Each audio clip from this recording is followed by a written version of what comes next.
Hello friends, स्वागत है आपका मेरे चैनल पे। आज एक नई इन्फॉर्मेशन लेकर आप सबके सामने आया हूँ। सबसे बड़ी इन्फॉर्मेशन ये है कि हाई कोर्ट के आदेश होने के बाद सीआरपीएफ के जो हेड कांस्टेबल मिनिस्टीरियल और असिस्टेंट सब इंस्पेक्टर स्टेनोग्राफर के जो एग्ज़ाम होने थे उनकी डेट तो नहीं बदली है, लेकिन हाँ उनकी एप्लीकेशन की डेट ज़रूर बढ़ गई है। ये एप्लीकेशन जो अभी 25 जनवरी तक ही पूरी भरनी थी, अब इनकी लास्ट डेट एक्सटेंड होकर 31 जनवरी कर दी गई है। दूसरी सबसे इम्पॉर्टेंट बात जो आप लोगों के बार बार मुझे कई बच्चों से बातें हो रही थी तो बात कर रहे थे कि इसका सिलेबस क्या होगा और किस तरीके से इसकी तैयारी की जाएगी, आज उस सब को लेकर आप सबके सामने मैं उपस्थित हुआ हूँ। उम्मीद है कि आप लोग इसका फ़ायदा उठाएंगे और आपको ये पूरी जानकारी समझ में आएगी। देखिए, जो एक्सपेक्टेड डेट्स हैं एग्ज़ामिनेशन की वो इन लोगों ने बताई हैं 22 फरवरी से लेकर 28 फरवरी तक। तो ये जो एग्ज़ामिनेशन आपका होगा इन्हीं 6-7 दिनों के अंदर सबका सीबीटी होगा, कंप्यूटर बेस्ड टेस्ट होगा, जहाँ पे आपको किसी कंप्यूटर बेस्ड सेंटर के अंदर जाकर अपने क्वेश्चंस को आंसर करना होगा। ऑब्जेक्टिव टाइप क्वेश्चंस होंगे, एक क्वेश्चन के नीचे 4 ऑप्शंस होंगे, ये सब आप लोग जानते ही हैं, पर फिर भी एक मेरी जिम्मेवारी बनती है कि आपको ये सारी डिटेल में चीज़ें बताऊं मैं। तो आइए अब हम बात करते हैं कि एग्ज़ामिनेशन कैसे होने वाला है। एग्ज़ामिनेशन बहुत ही सिंपल होने वाला है। 4 सेक्शंस हैं, section A, section B, section C और सेक्शन डी। सेक्शन ए जो है वो आपका लैंग्वेज का सेक्शन होने वाला है। तो बच्चों, लैंग्वेज जो आपने अपनी मर्ज़ी से भरी हुई है, चाहे हिंदी या इंग्लिश, जिन लोगों ने भी हिंदी या इंग्लिश भरी है उनका वही 25 नंबर का क्वेश्चन है। ये ऑप्शनल है, चाहे आप हिंदी का पेपर देंगे या इंग्लिश का देंगे, जैसा भी आपने अप्लाई किया होगा। दूसरा सेक्शन होगा सेक्शन बी, जनरल एप्टीट्यूड का। ये भी 25 मार्क्स का होगा और इसमें 25 क्वेश्चन आएंगे। सेक्शन सी जो होगा जनरल इंटेलिजेंस का होगा, जिसमें 25 क्वेश्चंस होंगे और 25 मार्क्स का ये होगा। और सेक्शन डी जो है क्वांटिटेटिव एप्टीट्यूड या मैथ्स का होगा, इसमें 25 क्वेश्चन होंगे और 25 ही नंबर होंगे।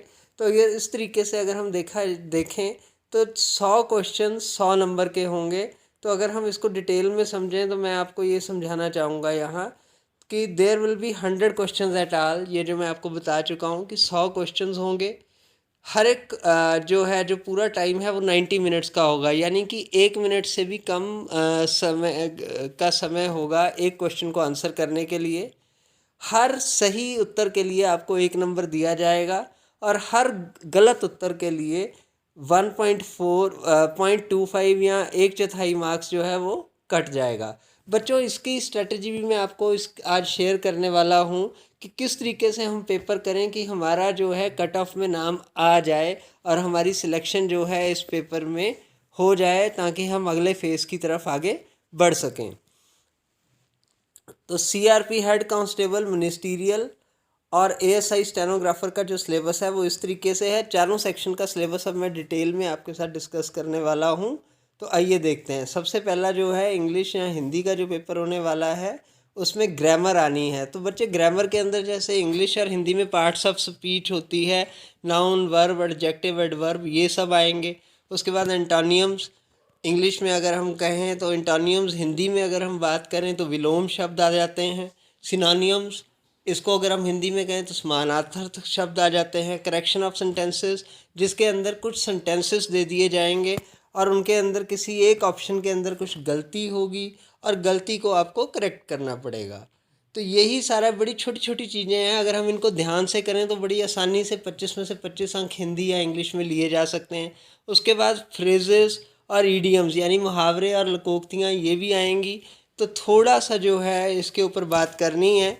तो इसके लिए जो बुक्स हैं ये भी मैं आपको साथ शेयर करूँगा। आप एंड तक इस वीडियो में बने रहें और आपको मैं गारंटी देता हूँ कि अगर आप इस तरीके से पढ़ाई करेंगे तो आपको डेफिनेटली जो है बहुत अच्छे मार्क्स जो हैं आप ले पाएंगे और आपका नाम जो है कट ऑफ लिस्ट में आ सकता है। तो अगला सेक्शन जो है वो हमारा जर्नल इंटेलिजेंस का है। जर्नल इंटेलिजेंस और रीजनिंग जिसको हम बोलते हैं, उसके अंदर अर्थमेटिक रीजनिंग जो है वो मैथ से रिलेटेड होगी।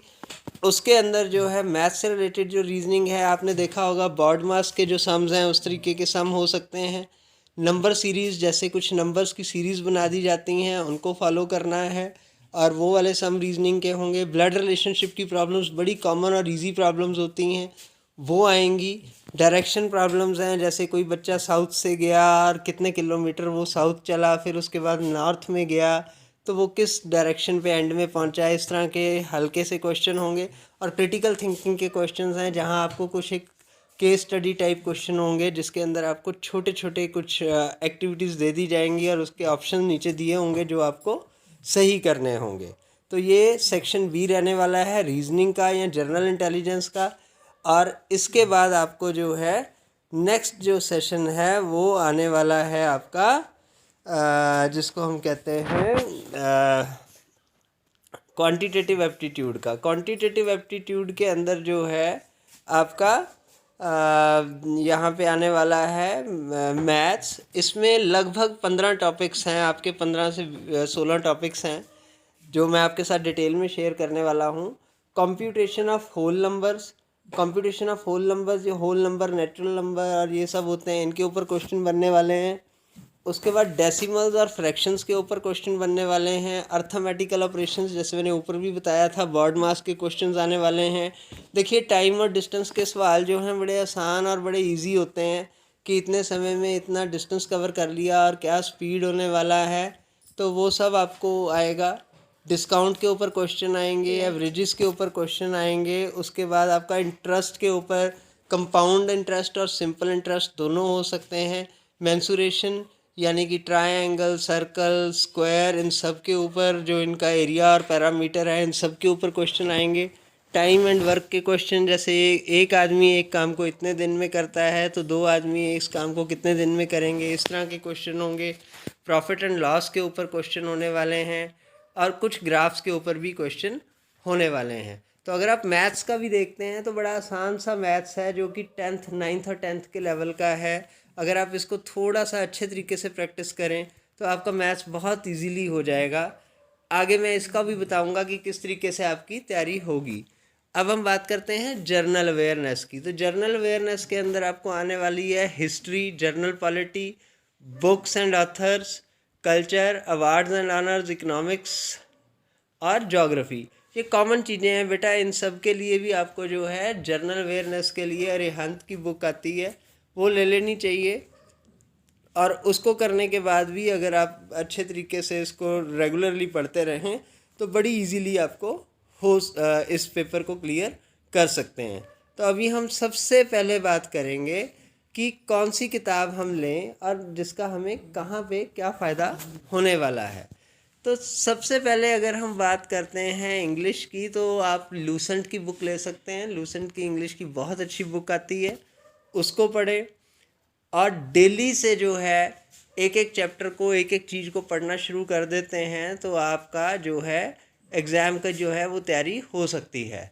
मैं अगर आपको ये कहूँ कि लूसेंट की बुक के अंदर जितनी भी एक्सरसाइजेस दी हुई हैं जो आपके रेलेवेंट चैप्टर हैं, हर एक चैप्टर की अगर आप एक एक एक्सरसाइज भी लगा दें तो इस एग्ज़ाम के लिए आपके लिए बहुत है। उसके बाद हम बात करते हैं जो है इंटेलिजेंसी की या रीजनिंग की। तो रीजनिंग के लिए बेटा RS अग्रवाल की किताब आती है या और भी कई किताबें मार्केट में आती हैं, तो उन सब में से किसी भी एक किताब को आप चूज़ कर लें और हर रीजनिंग के जो पॉइंट्स मैंने आपको सिलेबस ऊपर बताया है उसके ऊपर डेली एक जो है कॉन्सेप्ट के ऊपर आप काम करना शुरू कर देंगे तो आप रीजनिंग भी बहुत अच्छे तरीके से करवा पाएंगे। उसके बाद जो मैथमेटिक्स के लिए है उसके लिए मेरी पर्सनल रिकमेंडेशन है कि आप NCERT की 9th और 10th की जो बुक है उसको सॉल्व करें। अगर उसके अंदर दिए हुए सारे कॉन्सेप्ट्स को आप ढंग से सॉल्व कर लेते हैं, क्योंकि इसके अंदर आपको मेंसुरेशन है जो 9th और 10th दोनों में मिलेगी, इसके अंदर आपको प्रॉफिट एंड लॉस है जो आपको 9th में मिल जाएगा, उसी तरीके से आपको जो है जो नॉर्मल टाइम एंड डिस्टेंस है वो भी आपको 10th और 9th की बुक्स में मिलने वाला है। तो सारे टॉपिक ऐसे हैं वो 8th से 10th की बुक में आपको NCERT के मिलेंगे। फिर भी अगर आप कंपटीशन दे ही रहे हैं तो जो है RS अग्रवाल या और बहुत सारी किताबें जो हैं वो आपको मार्केट में मिलती रहती हैं, तो इन सब बुक्स को ले लें। मैथ्स के क्योंकि टॉपिक ज़्यादा हैं तो आप डेली 2 टॉपिक्स को करें और इनको डेली अगर आप 50 क्वेश्चन लगाना शुरू कर देते हैं तो कोई भी आपको मैथ्स में वापस फेल नहीं कर सकता है। तो अगर आपको मैथ्स का सेक्शन क्लियर करना है तो डेली 2 टॉपिक और 50-50 क्वेश्चन आप लगाना शुरू कर दें रोज़ के 100 क्वेश्चन अगर आप लगाते हैं तो मैथ्स के अंदर आप 100% सक्सेस पा जाएंगे। जनरल अवेयरनेस पे जैसे मैंने पहले भी आपको बताया कि आप अरिहंत की किताब ले लें, बहुत पतली सी बुक आती है 30 रुपीज़ की, वो पढ़ें और सीआरपीएफ की हिस्ट्री के बारे में पढ़ें और जो करंट प्रोग्रेस हो रही है, जैसे अभी डीजी कौन है इसके और कितने जोन्स हैं, किस तरीके की इनका जो है ऑपरेशन है, उसके ऊपर थोड़ा सा जानकारी इन्हीं की इंटरनेट से वेबसाइट से ले सकते हैं। और अरिहंत की जो सबसे छोटी बुक आती है उसके ऊपर आप लेके उससे तैयारी कर सकते हैं। अब हम बात करते हैं सक्सेस मंत्रा की, जो मैं सबसे पहले बात कर रहा था कि आप एक प्रीवियस ईयर पेपर्स की बुक्स अवेलेबल हैं किसी भी पब्लिकेशन की, ले लीजिए। उन बुक्स के अंदर से डेली एक पेपर लगाइए, यानी कि डेली से आपको 4 सेक्शन करने हैं। इस सेक्शन को अगर आप 20 से 25 दिन की तैयारी रहती है, अगर आप इस समय के अंदर डेली एक चैप्टर एक पेपर को लगा रहे हैं तो मुझे लगता है कि आप इस एग्ज़ाम को इजीली क्लियर कर जाएंगे।